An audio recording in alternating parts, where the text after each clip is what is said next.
Bien chicos, vamos a empezar con esta nueva clase del curso de geometría. Ahora vamos con este nuevo tema que es aplicaciones de los cuadriláteros inscriptibles que habíamos visto en la clase anterior, si ustedes recuerdan. Habíamos visto que un cuadrilátero inscriptible era un cuadrilátero, una figura de 4 lados, obviamente, que podíamos hacer pasar por todos sus vértices una circunferencia. ¿Sí? Era algo muy parecido a esto, a lo que tenemos aquí.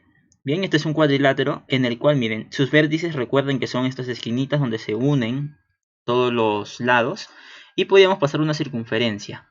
Y ya les había dicho que por si acaso no todos los cuadriláteros es posible dibujarle una circunferencia alrededor. ¿Sí? Hay cuadriláteros en los que no se puede hacer eso. Entonces estos cuadriláteros son especiales, cuadriláteros inscriptibles. Y justamente estas propiedades son las que les había dado también en esa clase, la clase anterior. Les había dicho, por ejemplo, que en un cuadrilátero inscriptible la suma de ángulos opuestos era de 180. Bien, en este caso alfa y teta tenemos aquí dos ángulos que son opuestos y este cuadrilátero, al ser inscriptible, su suma iba a ser 180. Ahora, solo porque es inscriptible se da eso, ¿eh? Si no fuera inscriptible no se daría esta propiedad. Pasaría lo mismo si tuviéramos, por ejemplo, el ángulo aquí en B y el ángulo en D. ¿Sí? Pasaría exactamente lo mismo. Esos dos ángulos, su suma también serían 180. Bueno, de ahí teníamos la propiedad 2, que se le conoce también como la propiedad del pantalón, porque aquí tenemos una especie de pantalón que se dibuja, ¿sí? Aquí.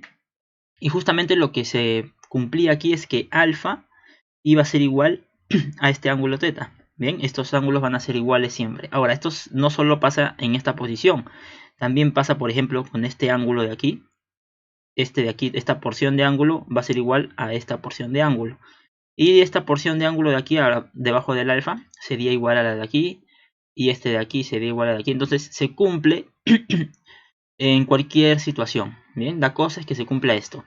Que estos dos ángulos sean así, tengan un mismo arco. Si ustedes se dan cuenta, ¿ven? Tienen el mismo arco. Si tienen el mismo arco, entonces van a ser iguales.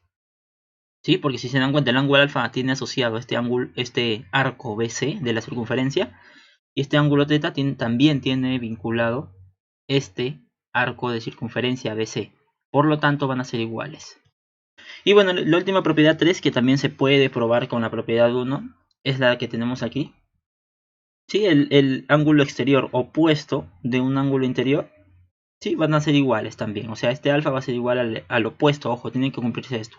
Pasaría lo mismo aquí. O sea, si tuviera este ángulo de aquí, va a ser igual al exterior de aquí. O sea, si trazamos aquí una línea que continúa esto, el ángulo exterior de aquí sería igual al de acá. ¿Bien? Pero esta propiedad, bueno, es menos usada. ¿Por qué? Porque nosotros podemos calcular simplemente utilizando la primera propiedad. Podríamos calcular el ángulo de aquí y de ahí finalmente calcular el de afuera. ¿Sí? Pero siempre es bueno tenerlo presente. Ya luego tendríamos unos cuantos ejercicios que vamos a ver en esta clase, porque como bien la clase dice, estos son aplicaciones de los cuadriláteros inscriptibles. Vamos a empezar con este primer ejemplo que es el más sencillo. Pues, ¿por qué? Porque aquí directamente, si se dan cuenta, podemos utilizar esta propiedad, la propiedad 1. ¿Sí? La que me dice que los ángulos opuestos van a sumar 180. Aquí tenemos, ojo, este dato es importante. El cuadrilátero es inscriptible, mire, cuadrilátero ABCD. Sin este dato no podríamos afirmar nada, no podríamos afirmar de que la suma de estos dos es 180. ¿Sí? Solamente porque es inscriptible. Ahora, una vez que nos han afirmado que es inscriptible, podemos utilizar todas y cada una de estas propiedades. Entonces la propiedad que aquí vamos a utilizar va a ser la de que la suma de los ángulos opuestos va a ser 180. Y es justo lo que planteamos. Y una vez que ya tienes planteada esta ecuación, o sea que x más 100 va a ser 180, ya simplemente esta ecuación la resuelves. Pues el 100 pasa a restar y me va a quedar que x vale 80 grados. Y así de sencillo ya haríamos el valor de x. ¿Bien? Aquí nada complicado. Luego tendríamos este segundo problema, bien, en el cual también me dan el dato de que ABCD, o sea este cuadrilátero es inscriptible, y me piden hallar el valor de x. Este sí es más sencillo. ¿Por qué? Porque aquí tenemos la misma propiedad, la del pantalón que les dije. ¿Sí? Se cumple esto. Se suele dibujar esto, una línea así que rebota en este y que va hacia acá. Bien, entonces, si se cumple esto, que son así, tienen estas posiciones de aquí, entonces x va a ser igual al ángulo de acá. Y justamente el ángulo de aquí ya se conoce, pues que es 60. Directamente ya diríamos que x vale 60. Sí, rapidito nada más. No habría mucho que operar.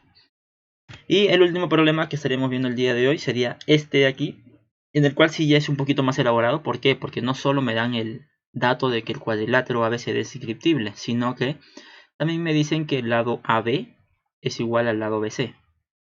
Y como bien les había dicho, ustedes ni bien ven este tipo de datos, tienen que indicarlo. ¿Cómo? Haciendo unos dibujos, algunas señas. Como por ejemplo, yo voy a rayarlo aquí de rojo a ambos lados. Y esto me va a indicar que estos dos lados son iguales. ¿Sí? Ahora, con estos datos, ya, porque esos son los únicos datos, mira, ABC, AB es igual a BC y el cuadrilátero es inscriptible. Con esos datos, allá del valor de X. A ver, primero y principal, cuando ven un triángulo isósceles, completen ángulos. ¿Sí? Aquí tenemos un triángulo isósceles, claramente ABC. Este triángulo es isósceles. ¿Y que se cumplía en un triángulo isósceles? Los ángulos que estaban al pie de los lados iguales eran iguales. ¿Sí? Entonces, este ángulo de aquí va a ser igual a este ángulo de acá. Y eso es lo que vamos a señalar. Este ángulo mide 30 grados. Ahora, si tú te das cuenta, aquí ya podemos observar la propiedad del pantalón. Claro, solamente que aquí estaría echado. ¿Sí? La propiedad normalmente sería aquí 30, sería igual a este ángulo de aquí. ¿Sí o no? Pero yo también les había dicho que se cumplía esto. Este ángulo es igual al de aquí. ¿Sí? X es igual a 30. ¿Sí? Al 30 de aquí arriba, por si acaso, a este ángulo de este lado. ¿Sí? Utilizando la propiedad de pantalón, que justamente es una de las propiedades por ser cuadrilátero inscriptible. Y justamente es la que vamos a utilizar y con eso ya estarías hallando el valor de X. Pues como bien les había dicho, se suele señalar de esta forma. ¿Sí? Si se cumple así que los ángulos están en esta posición y puedes dibujar una flechita así que los una a ambos, entonces esos dos ángulos van a ser iguales. Y con eso hallaríamos el valor de X, que justamente es lo que nos pide el problema. Bien, entonces este problema ya es un poquito más elaborado, los otros son un poco más sencillos para aplicar directamente en la propiedad y como los anteriores es que les voy a dejar en la actividad unos problemitas. Bien, entonces con esto estaremos terminando la clase del día de hoy.